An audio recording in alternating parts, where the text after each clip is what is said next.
주 동안 잘 지내셨습니까? 이제 2월이 됐습니다.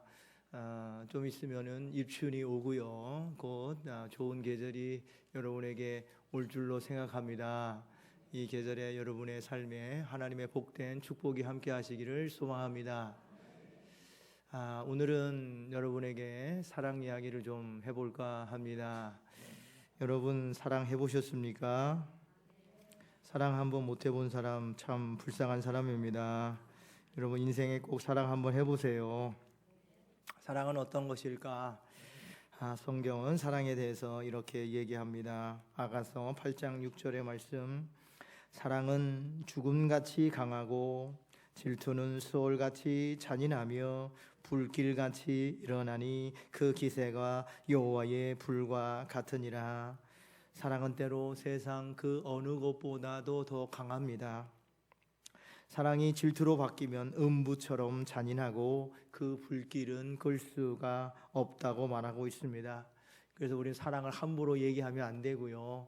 또 사랑은 우리가 생각하는 것보다 훨씬 더 크고 훨씬 더 큰 힘이 있을 수가 있습니다.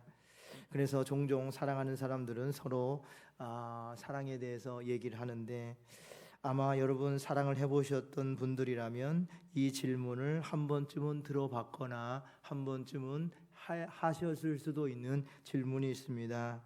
그 질문은 무엇일까요? 여자들은 꼭 이런 질문을 합니다.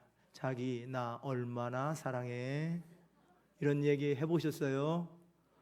이런 얘기 한 번도 안 해보셨으면 사랑을 못 해본 분입니다. 이런 얘기를 한번 해봐야 되는 거죠. 여러분 혹시나 여기 부부가 앉아 있으면 혹이나 부부가 아니더라도 옆 사람에게 한번 물어보세요. 당신 나 얼마나 사랑해? 한번 물어보세요. 정말 사랑합니까? 대답하기 곤란하십니까? 이런 질문을 받으면 보통 어떻게 얘기합니까? 하늘만큼 땅만큼 사랑해, 이렇게 얘기를 하죠. 저 같으면은 어떻게 얘기할 것 같냐면은 당신이 생각하는 것보다 10,000배나 더 사랑합니다. 나는 이렇게 얘기하려고 합니다. 그래서 이렇게 사랑하는 사람들은 자기 나 얼마나 사랑해? 라고 이렇게 질문을 합니다. 여자들은 왜 이런 질문을 하는 걸까요? 그것은 사랑을 확인하고 싶은 겁니다. 내 사랑이, 내가 받는 사랑이 얼마나 큰가 확인하고 싶은 그러한 마음이 있는 거죠. 가끔 우리는 이렇게 사랑을 확인하고 싶어집니다. 그런데 우리도 하나님의 사랑이 얼마나 큰지 때로는 확인하고 싶어질 때가 있습니다. 하나님은 우리를 얼마나 사랑할까요? 오늘은 그 하나님의 사랑에 대해서 여러분과 한번 생각해 보려고 합니다. 오늘 성경은 데가볼리 거라사에서 예수님이 귀신 들린 사람을 고쳐주신 이야기를 담고 있습니다. 예수님이 그곳에 가셨을 때 무덤에 한 사람이 있었는데 그 사람은 소리를 지르고 또 자기의 몸을 돌로 이렇게 자해하며 거기에 살았습니다. 아무도 그를 통제할 수가 없었습니다. 그렇게 무덤에서 홀로 살았던 그 사람을 예수님은 불쌍히 여기시고 그 사람에게 있었던 귀신에게 명령합니다. 더러운 귀신아, 그 사람에게서 나오라! 라고 예수님께서 명령하시니 그 사람의 정신과 그 사람의 육체를 사로잡았던 귀신이 그 사람에게서 떠나게 되었고 그 사람은 온전하게 되었습니다. 여러분도 예수님을 믿으면 어둠의 권세가 떠나가고 하나님의 역사가 여러분에게 나타나게 될 줄로 믿습니다. 참된 자유를 우리에게 허락하여 주시는 것입니다. 여러분, 예수님은 여러분에게 어떤 분이십니까? 예수님은 더러운 귀신을 제어할 수 있는 영적인 능력을 가지신 분이십니다. 예수님은 바다도 잠잠하게 하실 수 있고 예수님은 인생의 질병도 고칠 수 있는 그러한 권세 있는 분이십니다. 예수님은 우리에게 참된 자유를 주실 수 있는 분이십니다. 우리가 계속해서 마가복음을 보고 있는데 마가복음에서 우리가 얻을 수 있는 것은 예수님이 어떤 분이신지를 깨닫는 거죠. 그러면서 우리가 인생의 어려움을 만났을 때 예수의 이름으로 기도하고 예수의 음성을 듣고 예수님께서 우리에게 명령하실 때 우리의 인생의 문제들이 해결되는 놀라운 일들을 만나게 되는 것입니다. 여러분, 우리 성경은요, 그리스도 안에 있는 사람은 변화받을 수 있다고 말씀하고 있습니다. 고린도 후서 5장 17절의 말씀, 그런즉 누구든지 그리스도 안에 있으면 새로운 피조물이라, 이전 것은 지나갔으니 보라 새 것이 되었도다. 여러분도 예수 그리스도의 능력 안에서 새 사람이 되기를 축원합니다. 오늘 성경을 보니까 그 사람을 사로잡았던 귀신의 이름이 있습니다. 그 이름이 무엇일까요? 바로 군대라는 이름이었습니다. 레기온이라고 말씀드렸습니다.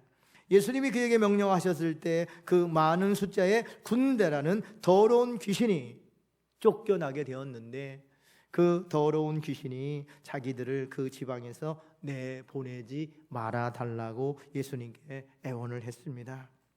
그리고 마침 그곳에 돼지떼가 있었는데 귀신들이 그 돼지떼에게 들여보내달라고 애원을 했습니다.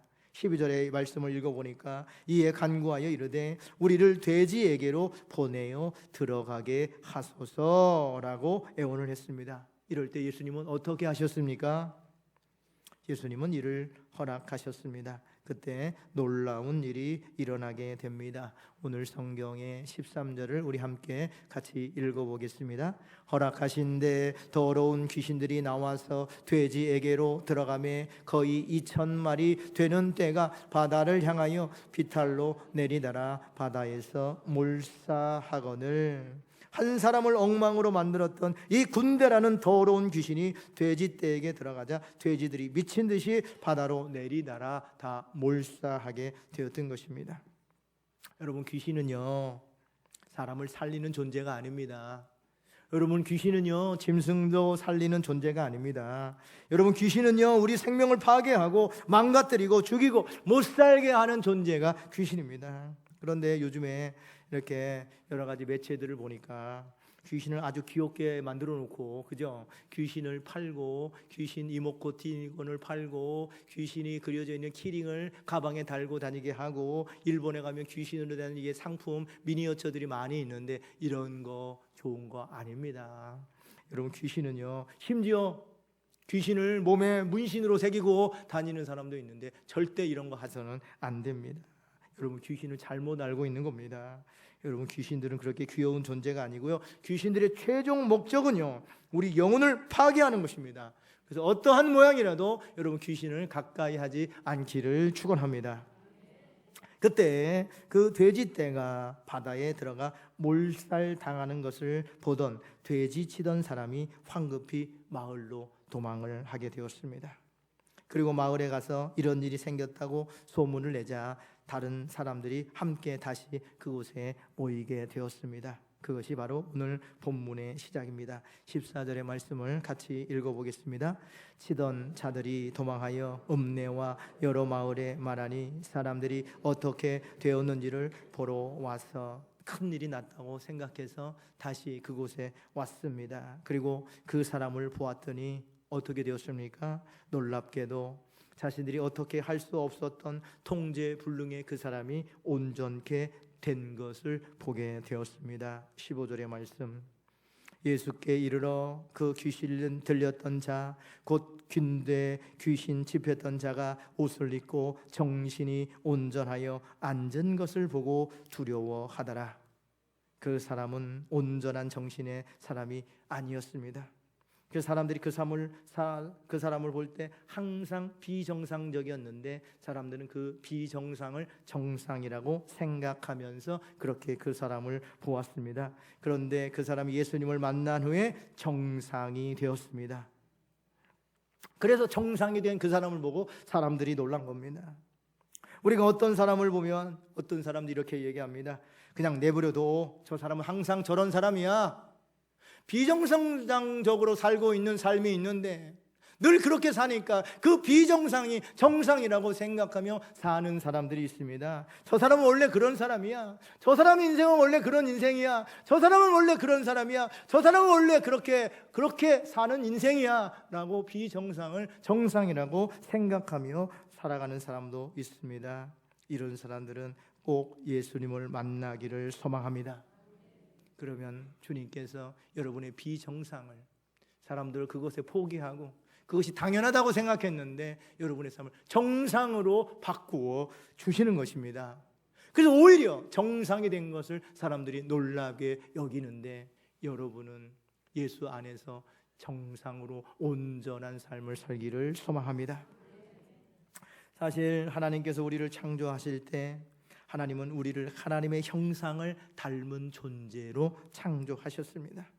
창세기 1장 26절에 보니까 하나님이 이르시되 우리의 형상을 따라 우리의 모양대로 우리가 사람을 만들고 그들로 바다의 물고기와 하늘의 새와 가축과 온 땅과 땅에 기는 모든 것을 다스리게 하자 하시고, 그래서 우리에게는 하나님의 형상, God's 이미지가 있습니다.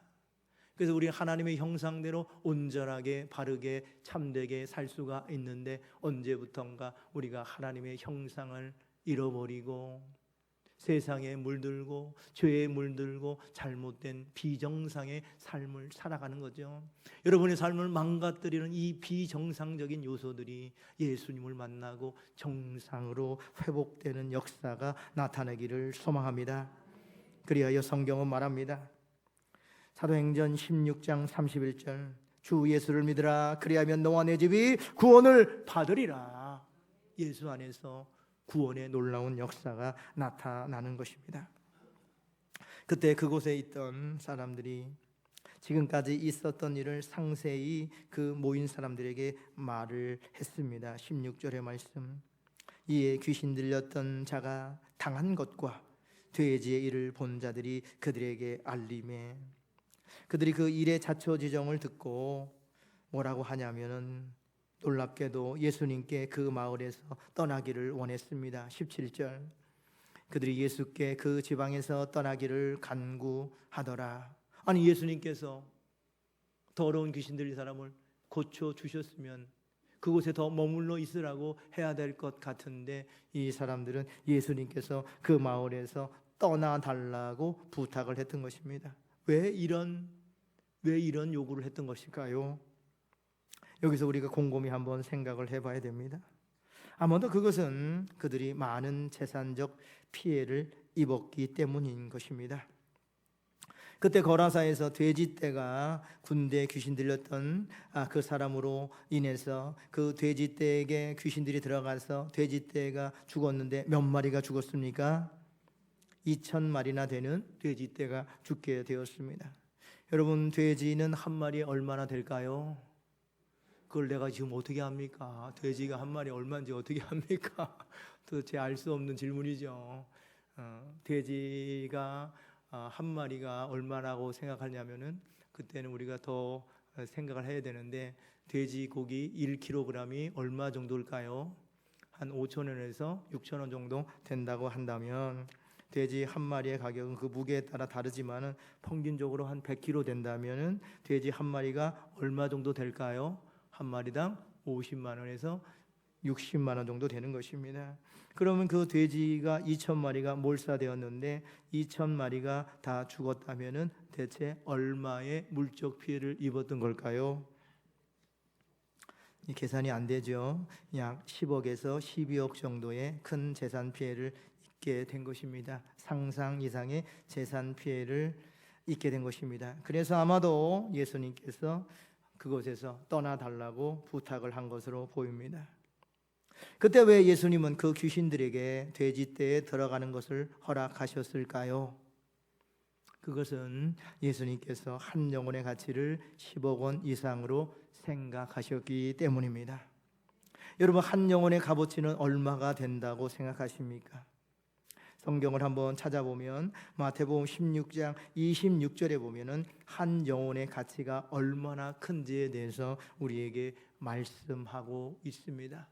우리는 흔히 한 영혼을 천하보다 귀하다라고 얘기하는데 마태복음 16장 26절에 이렇게 얘기합니다. 찾으셨으면 우리 함께 같이 읽어보겠습니다. 사람이 만일 온 천하를 얻고도 제 목숨을 잃으면 무엇이 유익하리요? 사람이 무엇을 주고 제 목숨과 바꾸겠느냐? 여기에서 목숨이라는 단어는 곧 영혼, soul입니다.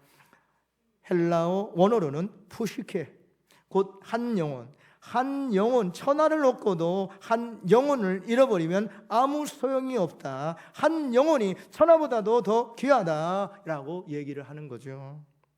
하나님께서는 천하보다도 한 영혼을 더 귀하게 생각하시고 그 영혼을 위해서 온전히 살라고 얘기를 하고 있는 것입니다. 누가복음 15장 7절에 보니까 1인 양의 비유가 나오는데 그때 예수님께서 이렇게 말씀하십니다. 내가 너희에게 이르노니 이와 같이 죄인 한 사람이 회개하면 하늘에서는 회개할 것이 없는 의인 99으로 말미암아 기뻐하는 것보다 더하리라. 한 영혼이 주님께 돌아오면 하늘에서 천국 잔치가 베풀어진다고 얘기하는 겁니다. 더할 날이 없이 기쁘고 더할 날 없이 감사하고 그래서 천국 잔치가 베풀어진다고 얘기하는 것입니다. 그래서 한 영혼의 가치는 대단히 크다는 것입니다. 오늘 예수님께서 그 돼지떼 2,000마리의 가치를 알았지만 그것을 알면서도 한 영혼을 살리기 위해 그 귀신들이 10억 원이나 넘는 돼지떼에 들어가도록 허락하신 것입니다. 여러분 한번 질문해 볼게요. 그럼 한 영혼을 살리기 위해 10억 원을 사용하라면 할 수 있겠습니까? 10억 원이 없죠. 10억 원이 없어 사용할 수 없습니까? 그럴 수가 있죠. 그러면 여러분 1억 원을 사용하라면 사용할 수 있겠습니까? 아멘이라고 좀 하세요. 1억 원 사용할 수 있습니까? 아멘이라 하신 분에게는 하나님께서 그렇게 사용할 수 있는 능력을 주시기를 축원합니다. 10억 원이라고 아멘 했으면 10억 원을 사용할 수 있는 능력을 주실 줄로 믿습니다. 혹시 그러면 1,000만 원 사용하라면 한 영혼을 위해 사용할 수 있겠습니까? 솔직히 쉽지가 않습니다. 우리가 누군가를 위해서 돈을 쓴다는 것이 그렇게 쉽지가 않습니다. 그런데 예수님은 달랐습니다. 하나님의 사랑은 달랐습니다. 예수님은 재물을 아깝다 생각하지 아니하고 한 영혼을 살리는 일에 진심을 다했던 것입니다. 사실 모든 물건에는 그에 합당한 가격이 있습니다. 그리고 그에 합당한 가치가 있습니다. 그런데 예수님은 우리를 사랑하시기 때문에 우리를 가격을 매길 수 없는 존재로 우리를 사랑하신 것입니다. priceless, 가격을 매길 수 없는 귀한 존재로 우리를 사랑하신 것입니다. 그래서 가격을 매길 수 없는, 돈으로 살 수 없는 가치 있는 존재로 우리를 여기시고 그 한 영혼을 사랑하셨습니다. 그래서 다른 곳에서는 우리를 사랑하시는 하나님의 사랑을 또 이렇게 표현하고 있습니다. 성경 로마서 5장 8절을 한번 찾아보시기를 바랍니다. 하나님은 우리를 얼마나 사랑하시는가? 하나님의 사랑은 어떠한 사랑인가? 로마서 5장 8절에서 우리에게 다시 한번 깨달음을 주십니다. 우리 찾으셨으면 한번 같이 읽어보겠습니다. 우리가 아직 죄인되었을 때 그리스도께서 우리를 위하여 죽으심으로 하나님께서 우리에 대한 자기의 사랑을 확증하셨느니라. 아니 이게 말이 됩니까? 가치 있는 사람을 위해서 가치 있는 희생을 치르는 것은 말이 된다고 보는데 가치 없는 사람을 위해서 존귀하신 하나님의 아들이 희생된다는 것이 말이 됩니까? 자격이 없는 사람을 위해서, 죄인을 위해서 예수님께서 십자가에 달려 돌아가신다는 것이 말이 되는 일입니까? 이것은 좀 어려운 문제인 것 같습니다. 성경을 보면 하나님은 이스라엘을 사랑하셨는데 왜 이스라엘을 사랑하셨을까요? 신명기 7장 7절에 보니까 여호와께서 너희를 기뻐하시고 너희를 택하심은 너희가 다른 민족보다 수요가 많기 때문이 아니니라. 너희는 오히려 모든 민족 중에 가장 적으니라. 아니 가장 적기 때문에 사랑한다는 게 말이 됩니까? 자격이 있어야 사랑받아야 되는 것이고 가치가 있어야 사랑받아야 되는 것이고 그 존재에 어떤 가격이 높아야 사랑을 할 수가 있는 것인데 예수님은, 하나님은 전혀 다른 사랑을 하신 것입니다. 왜 그렇게 사랑하셨을까? 그 이유는요, 우리의 자격이 아니라 하나님의 사랑이 크기 때문에 우리를 사랑하신 것입니다. 죄인된 우리를 사랑하신 것은 우리가 자격이 있기 때문에 사랑받은 것이 아니라 하나님의 사랑이 크기 때문에 우리를 사랑하신 것입니다. 그래서 성경은 하나님은 사랑이심이라 라고 말씀하신 것입니다. 요한일서 4장 10절에 보니까 사랑이 여기 있으니 우리가 하나님을 사랑한 것이 아니요 하나님이 우리를 사랑하사 우리 죄를 속하기 위하여 화목제물로 그 아들을 보내셨음이라. 여러분의 영혼이 정말 10억보다 가치가 있습니까? 여러분의 영혼이 온 세상 만물보다 더 가치가 있습니까? 여러분의 영혼이 정말 예수의 생명과 맞바꿀 만큼 그렇게 가치가 있습니까? 여러분이 정말 나 같은 존재가 정말 그러한 하나님의 사랑을 받을 만한 그러한 자격이 있습니까? 하나님은 그때 우리에게 말씀하십니다. 그렇다. 그렇게 내가 너를 사랑한다. 그렇게 가치 있는 존재다 라고 우리를 인정해 주시는 것이죠. 그리고 말로만이 하는 것이 아니라 스스로 하늘의 미랄이 되셔서 하나님의 사랑을 실천하기 위해서 십자가의 죽음으로 자신의 목숨을 내어주시면서 우리를 사랑하셨던 것입니다. 그래서 우리가 정말 하나님의 은혜를 깨달은 사람들은 이렇게 노래합니다. 찬송가 304장입니다. 그 크신 하나님의 사랑 말로 다 형용 못하네. 저 높고 높은 별을 넘어 이 낮고 낮은 땅 위에 죄범한 영혼 구하려 그 아들 보내사 화목제물 삼으시고 죄 용서하셨네.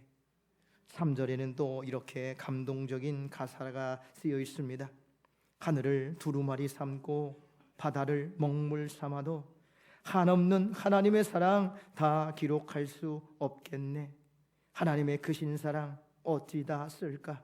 저 하늘 높이 쌓아도 채우지 못하리. 하나님 크신 사랑은 측량 다 못하네. 영원히 변치 않는 사랑 성도요 찬양하세. 하나님의 사랑이 얼마나 큽니까? 하나님은 여러분을 얼마나 사랑하십니까? 여러분은 그 하나님의 사랑을 알고 그 넓이와 길이와 높이와 깊이가 어떠함을 깨달아 하나님의 사랑 안에서 살아가기를 축원합니다. 이렇게 우리가 하나님을 깊이 있게 만나야 되는 거죠. 오늘 성경에서 예수님은 한 영혼을 위해서 많은 재산의 피해를 감수하면서 그 사람을 온전케 하여 주셨습니다. 그러나 사람들은 그 마을에서 떠나달라고 하시니 예수님은 그곳을 떠나야만 했습니다. 그래서 배에 오르셨는데 그때 온전케 된 그 사람이 예수님을 따르기를 원했습니다. 18절의 말씀, 예수께서 배에 오르실 때에 귀신 들렸던 사람이 함께 있기를 간구하였으나 그 귀신 들렸던 사람은 너무나 감사하고 예수님의 사랑, 예수님의 은혜에 너무나 감사해서 예수님과 함께 하기를 원했습니다. 그러나 예수님은 그 사람과 함께 하는 것을 허락치 않으셨습니다. 그 사람에게 집으로 돌아가라 말씀하셨습니다. 19절의 말씀을 한번 같이 읽어보겠습니다. 허락하지 아니하시고 그에게 이르시되 집으로 돌아가 주께서 내게 어떻게 큰 일을 행하사 너를 불쌍히 여기신 것을 내 가족에게 알리라 하시니. 예수님은 왜 그 사람을 집으로 돌려보내신 것일까요? 왜 과거에 아픔이 있는 사람은, 과거에 문제가 있는 사람은 받아주시지 않는 것일까요? 한번 문제를 일으켰던 사람은 받아주지 않는 것일까요? 아니면 아직 치료가 덜 되었거나 다시 재발할 우려가 있다고 생각해서 받아주지 않는 것일까요? 아닙니다. 예수님은 그 사람의 가정을 생각하셔서 그 사람을 돌려보내신 것입니다. 보통 귀신 들리는 사람들은 어떻게 귀신이 들리냐면은 인생에 큰 상처와 아픔이 있는 사람에게 귀신이 들어간다고 합니다. 큰 상처와 큰 아픔이 있기 때문에 제 정신으로는 살아갈 수 없기 때문에 때로는 술도 마시고 때로는 정신줄을 놓을 만큼 그렇게 큰 상처가 있기 때문에 그 상처로 귀신이 들어와서 그 영혼을 지배하고 그 인생을 지배하고 그 인생을 망가뜨리는 것이 바로 귀신의 일이라고 보통 얘기를 합니다. 이 사람에게는 큰 아픔이 있었습니다. 그리고 이 사람으로 인해서 그 가족도 큰 고통을 겪어야만 했습니다. 그래서 예수님은 그 영혼이 이제 좀 쉬기를 원했던 것입니다. 예수님은 먼저 그가 집으로 돌아가 상처난 가족의 아픔을 어루만져 주기를 원했던 것입니다. 온전한 정신으로 가정에 돌아가서 가정이 회복되고 기쁨이 회복되고 상처가 회복되기를 원하셨기 때문에 집으로 돌려보내셨던 것입니다. 예수님은 이렇게 우리를 고쳐주시는데 또한 그 가정도 회복되기를 원하셨던 것입니다. 예수님은 사역에 열심히 있는 분이십니다. 그래서 세리도 부르시고 죄인도 부르시고 장녀도 부르시고 많은 사람을 부르셨습니다. 그리고 똑같이 귀신 들렸던 막달라 마리아도 부르시고 함께 사역에 동참하게 해 주셨습니다. 그래서 이 사람도 받아주셔야 되는데 이 사람을 보내신 것은 먼저 그 가정이 회복되기를 원하셨기 때문에 가정으로 보내셨던 것입니다. 예수님이 한 영혼을 사랑하신 것처럼 우리 교회도 한 영혼을 사랑하기를 소망합니다. 예수님께서 한 영혼을 살리시고 그 가정을 다시 살리기를 원한 것처럼 우리 강남교회도 여러 가지 사역이 중요하지만 우리 가정들이 회복되기를 소망합니다. 그래서 우리 강남교회 다니는 모든 성도들은 영혼이 회복되고 가정이 회복되고 삶이 회복되는 놀라운 하나님의 역사가 나타나기를 소망합니다. 그렇게 집으로 돌려보내신 것입니다. 그때 그 사람은 자신에게 나타난 예수님의 사랑과 예수님의 은혜와 예수님의 기적을 잊을 수가 없었습니다. 그래서 예수님께 받은 은혜를 갚기 위해 예수님의 받은 은혜를 잊을 수가 없었기 때문에 가정에 돌아간 후에 누가 시키지 않아도 예수님을 전하는 사람이 되었습니다. 20절의 말씀을 같이 읽어보겠습니다. 그가 가서 예수께서 자기에게 어떻게 큰일 행하셨는지를 대가볼리에 전파하니 모든 사람이 놀랍게 여기더라. 여러분은 예수님을 사랑하십니까? 여러분은 예수님을 얼마나 사랑하십니까? 은혜를 받으면 은혜 받은 행동을 합니다. 그 사람은 예수님을 만나고 은혜에 감격하여 전도자의 삶을 살게 되었습니다. 바울도 예수님을 만나고 큰 은혜를 받았습니다. 그래서 그의 가슴에 불이 붙었고 새 삶을 살게 되었습니다. 그는 예수 안에서 새 사람이 되었고 예수를 위해서라면 무엇인지 할 수 있는 사람으로 변화되었습니다. 그때 그 훗날에 사도 바울은 이렇게 고백합니다. 사도행전 20장 24절 내가 달려갈 길과 주 예수께 받은 사명 곧 하나님의 복음을 증거하는 일을 마치려 하면은 나의 생명조차 조금도 귀한 것으로 여기지 아니하노라. 자신의 온 삶을 바쳐 자신의 생명을 바쳐도 아깝지 않을 만큼 그렇게 삶을 새롭게 변화시켰던 것입니다. 저도 한때 방황하는 시절을 보냈습니다. 그리고 그 방황의 끝에서 주님의 사랑을 알게 되었습니다. 주님의 은혜가 없었으면 오늘 내가 없고 주님의 은혜가 없었으면 오늘 나의 인생은 없습니다. 저는 그런 사랑을 받을 자격이 없었습니다. 새 생명으로 저를 살려주실 그러한 사람이 저는 아니었습니다.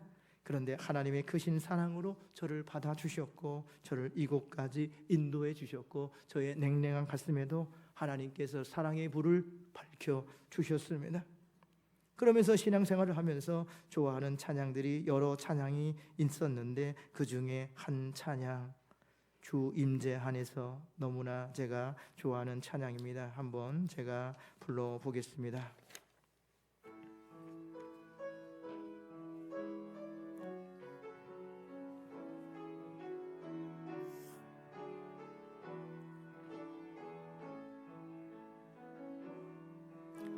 내 모든 건 나의 생명까지 다 주님 앞에 드립니다.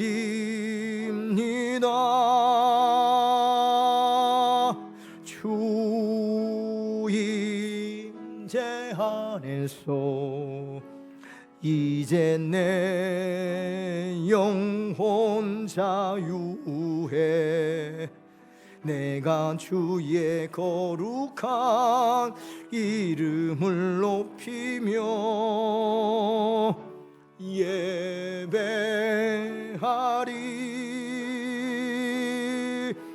어린 양 찬양하리.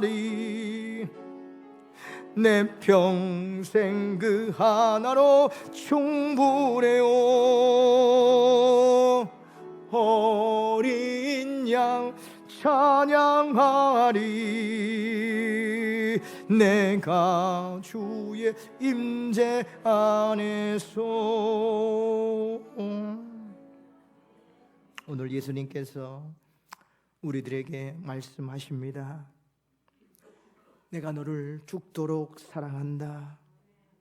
내가 너를 사랑하니 내게로 돌아와라.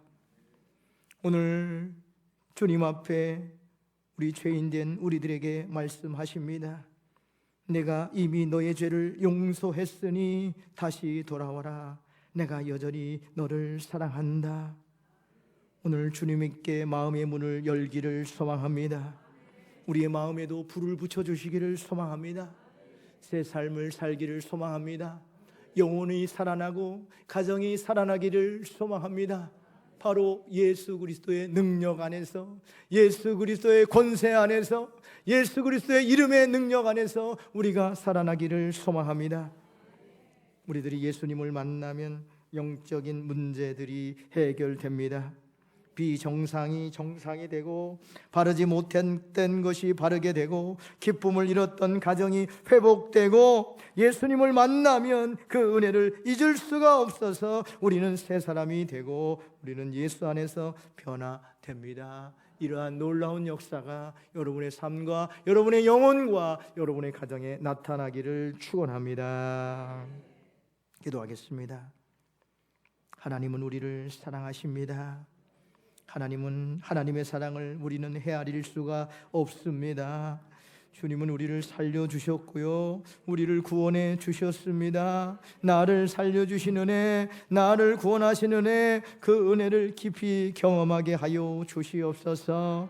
우리가 예수를 만나 비정상이 정상이 되게 하여 주시고, 가정이 회복되게 하여 주시고, 우리도 그 누구보다도 더 하나님을 사랑하게 하여 주시옵소서. 하나님은 우리를 사랑하시되 계산하지 않으신 것처럼 우리도 계산하지 않고 하나님을 사랑하게 하여 주시옵소서.